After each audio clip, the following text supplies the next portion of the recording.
Cela pourrait laisser croire qu'en Libye, après-guerre, eh bien l'après-guerre est bien engagée, qu'il y a des choses qui vont mieux, que le pays se relève. Ce qui est vrai pour le football ne l'est pas forcément pour le business. Il redémarre lentement à Tripoli, comme a pu le constater Thierry Mariani, 3e ministre français après Alain Juppé et Pierre Lelouch, à faire l'aller-retour en Libye. Yannick Mahé.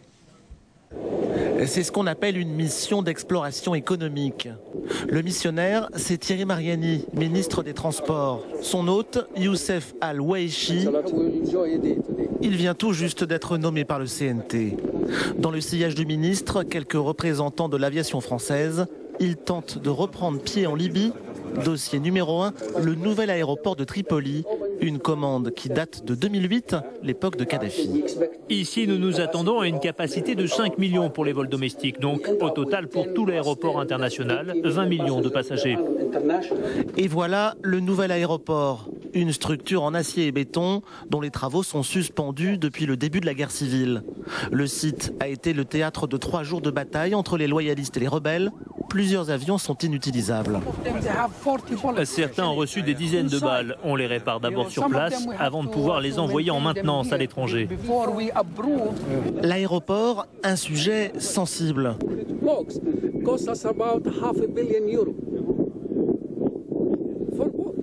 500 millions d'euros. Not all, no. Ready to be paid. Ready to be paid. Good news. Okay. Mieux vaut en rire, la Libye a toujours une ardoise de 100 millions d'euros. Suite de l'exploration au centre-ville, dans les salons de l'hôtel Corinthia. Ici, les hommes d'affaires libyens du transport aérien et maritime ont répondu présent.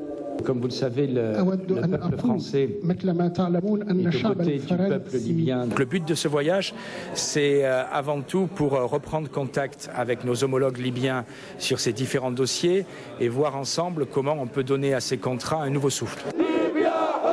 Un discours que ne goûtent pas du tout ces manifestants. Ils sont des ex-rebelles, eux aussi veulent s'entretenir avec le ministre libyen des Transports. Nous demandons au ministre libyen des Transports de nous écouter. Le CNT nous a promis à nous, rebelles, que nous aurions du travail et que nous serions les premiers récompensés. Mais nous sommes toujours des citoyens de seconde classe. Dans la salle de conférence, le ministre libyen a disparu, exfiltré. Son adjoint l'a remplacé au pied levé. J'ai posé la question, il me dit qu'il n'a pas quitté du tout à cause de la manifestation, mais que tout le gouvernement était convoqué pour une réunion extraordinaire. Non, sincèrement, si j'en crois ce qu'il m'a dit, ça n'a pas de rapport avec la manifestation où il y avait une dizaine de personnes. Écoutez, c'est un pouvoir transitoire qui a été reconnu, c'est un pouvoir démocratique issu de la Révolution. Vous savez, en matière d'économie et d'entreprise, il vaut mieux discuter tout de suite que discuter avec les successeurs, mais trop tard.